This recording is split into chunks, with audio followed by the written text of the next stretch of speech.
In this video, we are going to discuss about the meaning of network diagram, what are the rules involved in the network diagram construction, and the difference between CPM and PERT techniques, and the steps involved in critical path method.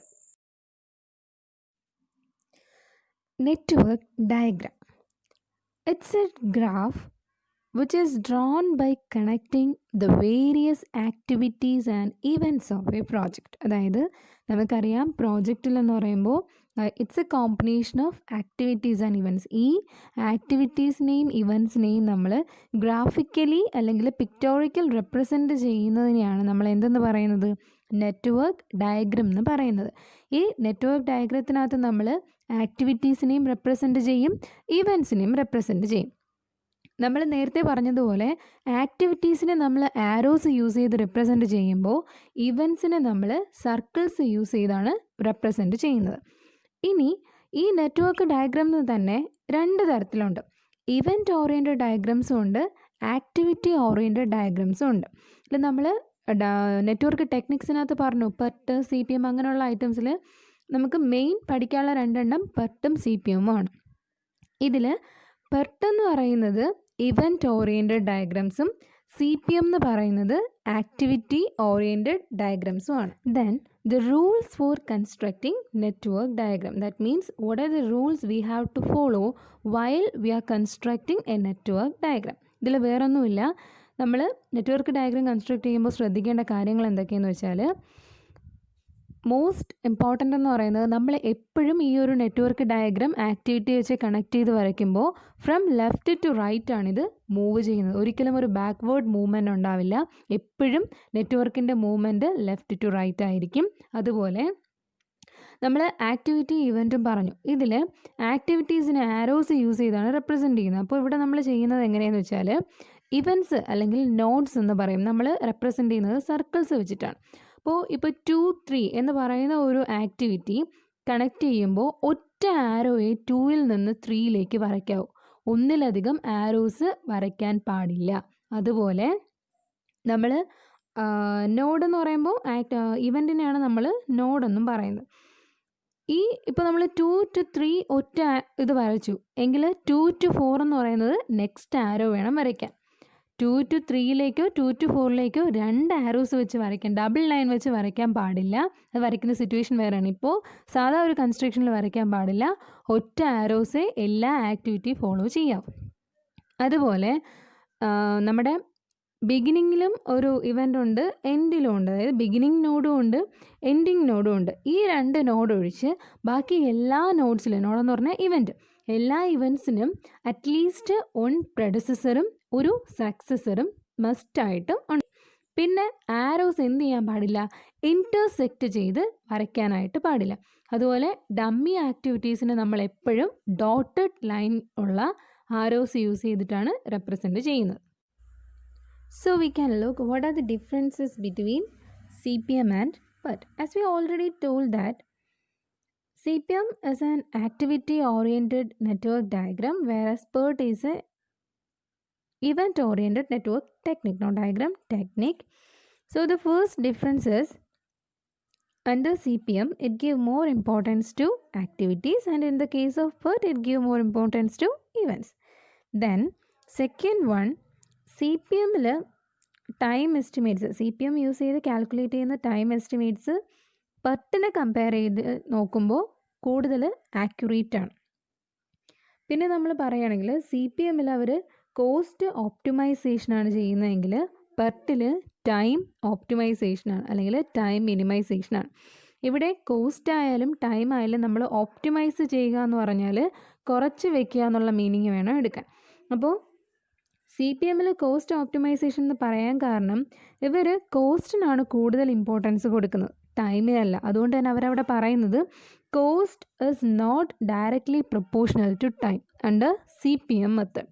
So they give more importance to cost rather than time. But in the case of PERT അവിടെ അവർ പറയുന്നത് the cost varies directly with time. Time മാറുന്നതിനനുസരിച്ച് കോസ്റ്റും മാറും. അപ്പോൾ അവരവിടെ എന്ത് നോക്കും, ടൈം കുറയ്ക്കാനായിട്ട് നോക്കും. ടൈം കുറച്ചുകൊണ്ട് കോസ്റ്റ് കുറയ്ക്കാൻ അല്ലെങ്കിൽ കോസ്റ്റ് കൺട്രോൾ ചെയ്യാനാണ് PERT മെത്തേഡിനകത്ത് നോക്കുന്നത്.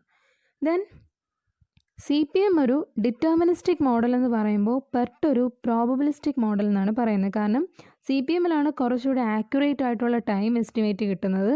അതുകൊണ്ട് അതുവഴി ചെയ്യുന്ന അല്ലെങ്കിൽ ആ ഒരു ടെക്നിക്ക് യൂസ് ചെയ്ത് കണ്ടുപിടിക്കുന്നതിനാണ് കുറച്ചുകൂടെ സെർട്ടനിറ്റി കൂടുതലെന്ന് പറയും. പെർട്ടിൽ അൺസെർട്ടനിറ്റി കൂടുതലായതുകൊണ്ട് അതൊരു പ്രോബബിലിസ്റ്റിക് മോഡൽ എന്നാണ് പറയുന്നത്. ദെൻ CPM നമ്മൾ യൂസ് ചെയ്യുന്നത് നോൺ റെപ്പറ്റേറ്റീവ് ആയിട്ടുള്ള ജോബ്സിനാണെങ്കിൽ, അതായത് കൺസ്ട്രക്ഷനും ബിസിനസ് പ്രോബ്ലംസിനുമാണ് CPM യൂസ് ചെയ്യുന്നതെങ്കിൽ, പ്ലാനിങ്, ഷെഡ്യൂളിംഗ്, റിസർച്ച് പ്രോഗ്രാംസ് അങ്ങനെയുള്ള റെപ്പറ്റേറ്റീവ് ആയിട്ടുള്ള ജോബ്സിനാണ് നമ്മൾ പെർട്ട് മെത്തേഡ് യൂസ് ചെയ്യുന്നത്. So these are the differences between CPM and PERT. If we are using critical path method for finding a project duration, we have to follow certain steps that's given in this slide. First one, we have to list all the tasks, and with that task we have to draw a network diagram. Then we have to find out the TE, that is the earliest event time, and the TL, that means the latest event time of each event, and show in the network diagram. That we have to write down on the network diagram. Then the third step is to calculate earliest start time, earliest finish time, latest start time and latest finish time for each activity. And with the help of these components, we have to find out the float for each activity. After finding out the float, we have to identify the critical activities. That means the floats having zeros. The result, those floats which have zero, we can be noted as critical activities. So we have to identify which are the critical activities, and we have to draw double lines in the network diagram passing through the critical activities. That double line shows the critical path. Then last, we have to calculate the total project duration, which is the sum of durations of critical activities.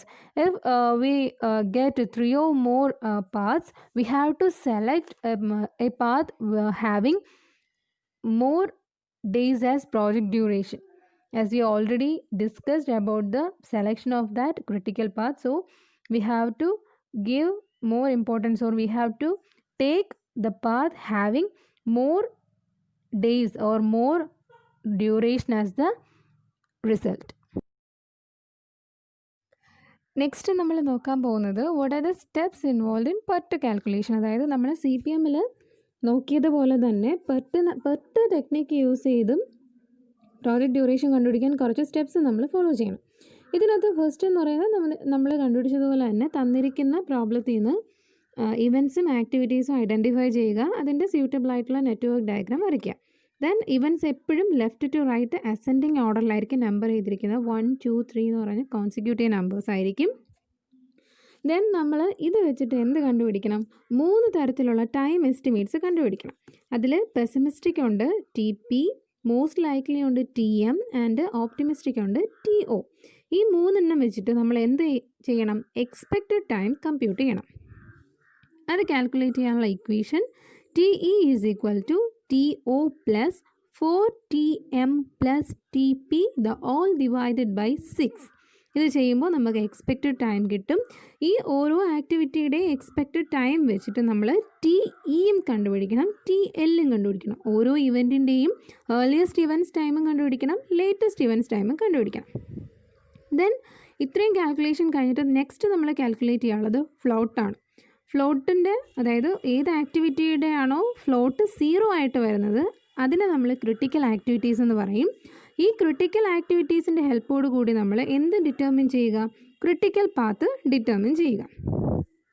Then ഈ ഒരു critical പാത്തിൻ്റെ നമ്മൾ critical activities identify ചെയ്തു, critical path കണ്ടുപിടിച്ചു.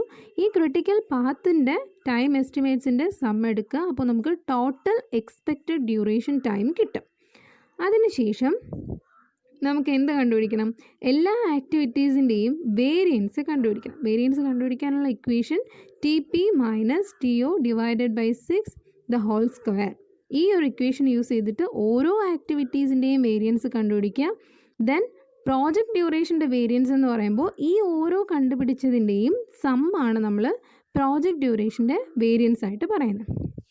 ഇനി ചില ക്വസ്റ്റ്യൻസിൽ probability find out ചെയ്യാൻ പറയും. അതായത് നമ്മൾ കണ്ടുപിടിച്ചത് ഇപ്പോൾ 30 ഡേയ്സ് ആണ് നമ്മുടെ ഫൈനൽ ആൻസർ കിട്ടിയെങ്കിൽ അവർ പറയും ഈ ഒരു പ്രോജക്റ്റ് 25 ഡേയ്സ് കൊണ്ട് കംപ്ലീറ്റ് ചെയ്യാനുള്ള പ്രോബബിലിറ്റി എത്രയാണ്, അല്ലെങ്കിൽ 15 ഡേയ്സ് കൊണ്ട് കംപ്ലീറ്റ് ചെയ്യാതിരിക്കാനുള്ള പ്രോബബിലിറ്റി എത്രയാണെന്നൊക്കെ ചോദിക്കും. അപ്പോൾ പ്രോബബിലിറ്റി കംപ്ലീറ്റ് ചെയ്യാൻ പറ്റുന്ന പ്രോബബിലിറ്റി കണ്ടുപിടിക്കുന്ന ഇക്വേഷനാണ് Z is equal to due date minus expected date of completion the whole divided by sigma എന്ന് പറയുന്നത്. സിഗ്മ കാൽക്കുലേറ്റ് ചെയ്യുന്നത് ഒന്നുകിൽ ക്രിട്ടിക്കൽ പാത്തിൻ്റെ സ്റ്റാൻഡേർഡ് ഡീവിയേഷൻ കണ്ടുപിടിക്കുക, അല്ലെങ്കിൽ വേരിയൻസസിൻ്റെ ക്രിട്ടിക്കൽ ആക്ടിവിറ്റീസിൻ്റെ വേരിയൻസസിൻ്റെ സമ്മിൻ്റെ റൂട്ട് എടുക്കുക.